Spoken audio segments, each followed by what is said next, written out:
Hello mga ka-DIY, mga kamundo ko. So ngayon guys, magpapalit tayo ng crankset ng ating bike kasi busalsal na yung kaliwang side na arm niya. So yun kasi ang sakit ng yun kasi ang problema sa square tapered na crankset, nabubusalsal yung dito na parte niya. So kailangan natin siyang palitan kasi nung nag-ride tayo kahapon May 15, ano tawag dito, talagang may lagitik guys, lalong lalo na pagtatayuan mo, yung tipong magre-relax ka. Try kong ipaparinig sa inyo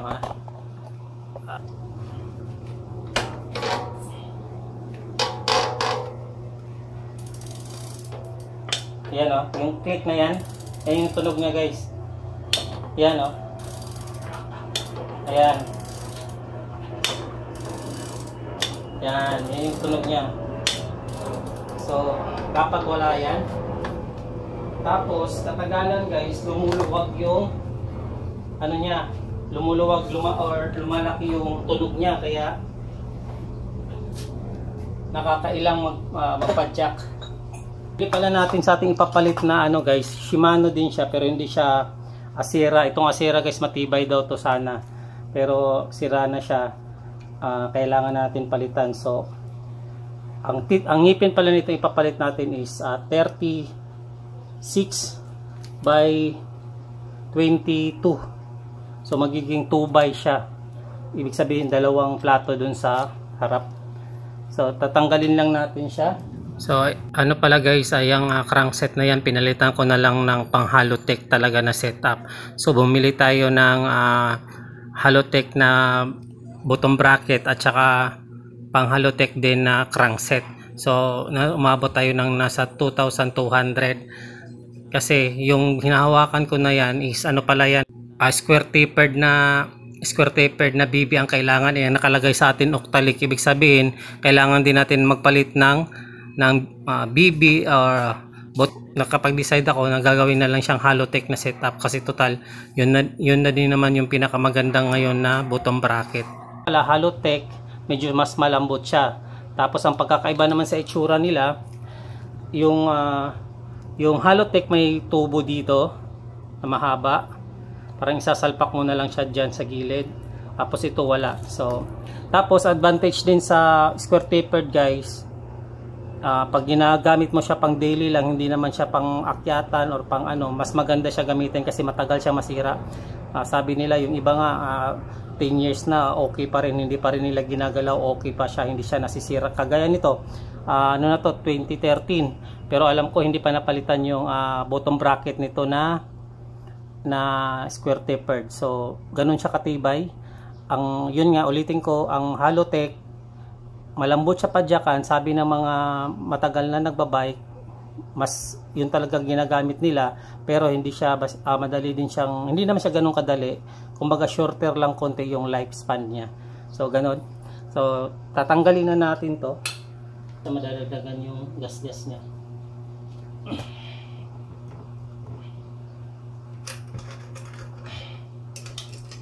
Gamit pala nating Allen wrench guys dito sa set na to. Ito yung pinakamalaki. Hindi pala, pangalawa pala.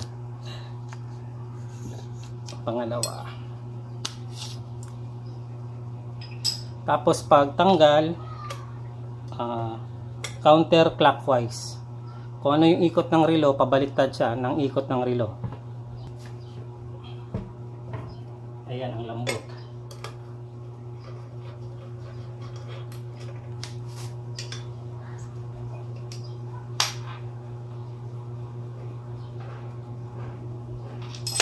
Sana matanggal natin. First time natin matanggal ulit guys.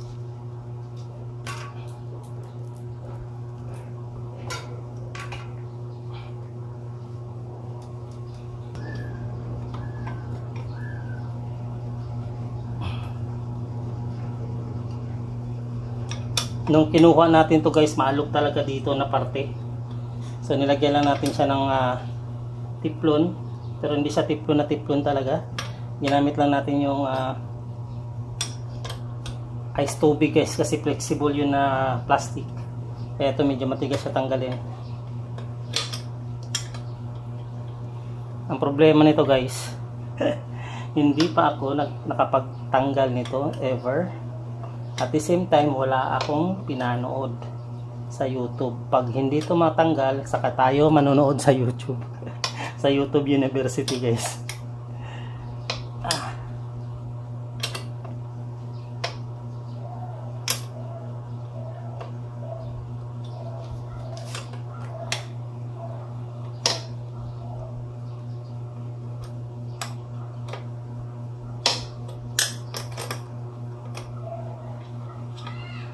Ayan yung nilagay natin.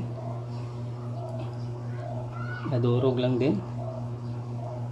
Pero kumikip siya, guys.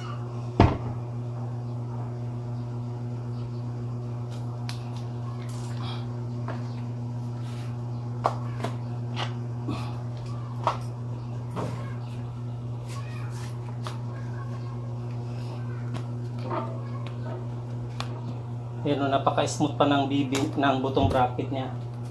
Wala siyang problema. So, alugin lang natin.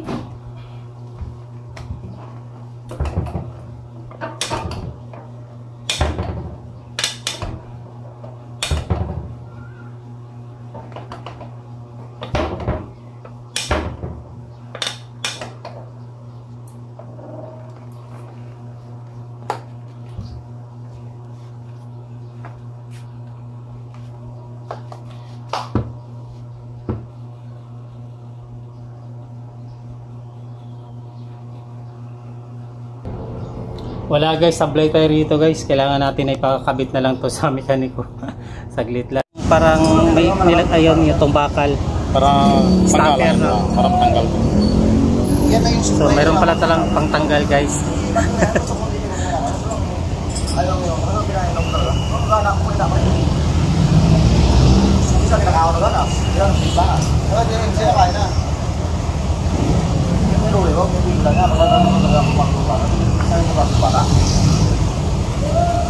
Kasi nung pigyan na mo, bali ka kaya niya kunti lang. Pasama na kami ng galing kalas. Bali maliit, ikutan ni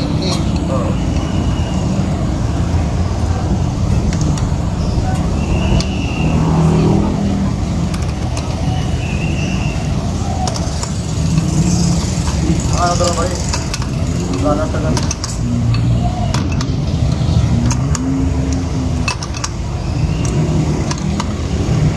Bago sa pagkain nila, mapili na simple na, pilitan.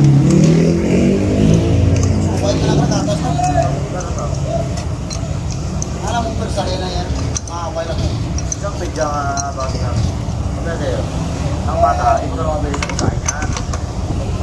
Importante, malakas ng pagkata ng bata, kahit kain na kunti lang.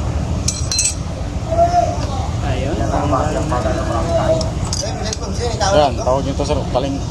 Ha? Oktaling. Oktaling. Lumang pang klase, no? Sinangunang asira pa ito. Sim-sim ya, gandap po. Minit na kagasin. Kaya na. Kasi tsaka minit. Sinubukan ka ganyan. Kaya na. Ayan yung nilagay. Ganyan sa bawang gatos. Hindi ko lang tulad natin pagkain na. Sinubukan ko lang. Kaya na. Pili. Ganyan mo switch mo. Lagyan mo suma kundi yung tapos tawag, kain na. May mga idol doon, no? Yan po ba? Kailangan. At least malang nila na. Paano? May tagalit sa mama nila. Ayaw naman ulan. Pagkakalitin mo siya na kain na. Oktaling pala daw tawag dyan guys, yung ano natin, bottom bracket. Napakaluma pa na ano, pero ang tibay pa niya. Wala pang problema. So, maganda na rin na mapalitan natin ng Halotech para mas malambot siya padyakan. Tools na naman no? Ano, biyang ko sa bawah para hindi masyadong malat. Wala sila ka. Yan, tanggal ng Isa niya, Oktaling. usos na. Kung di na nagkain lang. Napitin siya na ka mo. Napitin siya dito ba yan? Ha? Oo.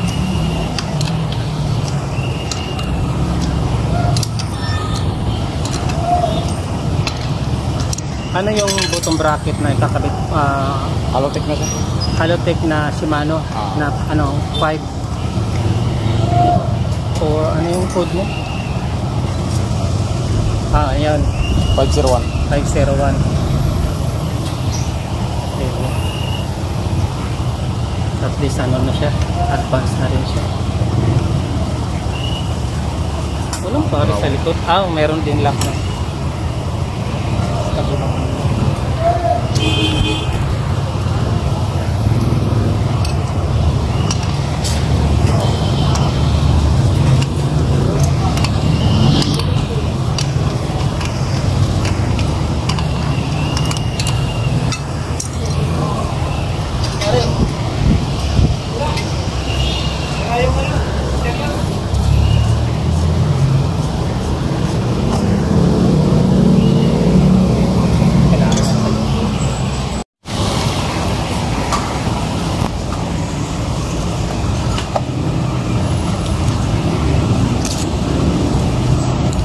Mas malambot to talaga padyakan yan no?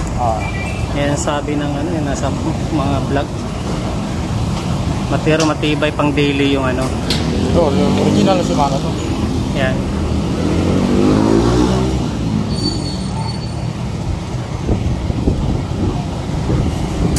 Sabi naman 2013 pa daw niya ito nabili. Lumang. Lumang gabang pa lumang. Wala pa nga silang ganito. Wala pa last ng rim dati. So, ano lang. dati nito. Pero nga sa ngayon, wala na. Yung ganitong setup. Nasa magkano yung dati nalalam? Itong buong bahay? Wala. Wala. Symbol to. Di set daw niya to binili sa mall.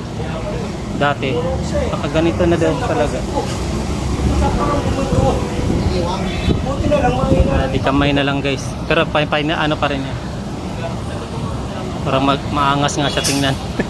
Mas maganda tingnan. Wala nang kwanto, hindi mo na makikita yung mga ganito na. Kaya nga eh.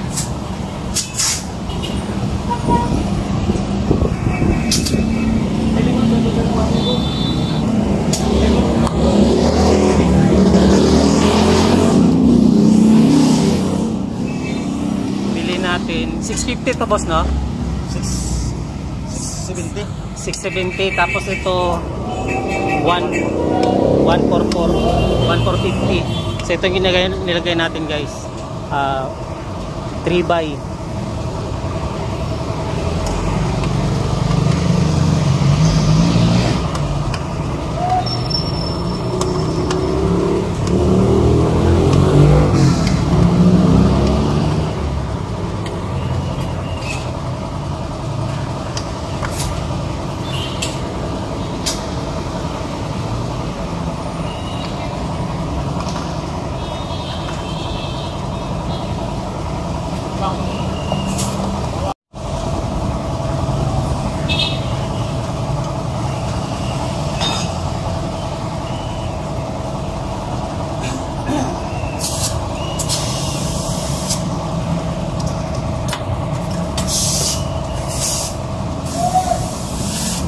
Hindi siya ganun kalaki, no?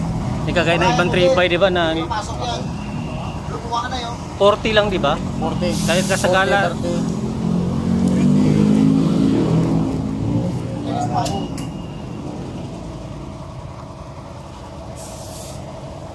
Pumasok. Matchong place yun. Ganda tingnan.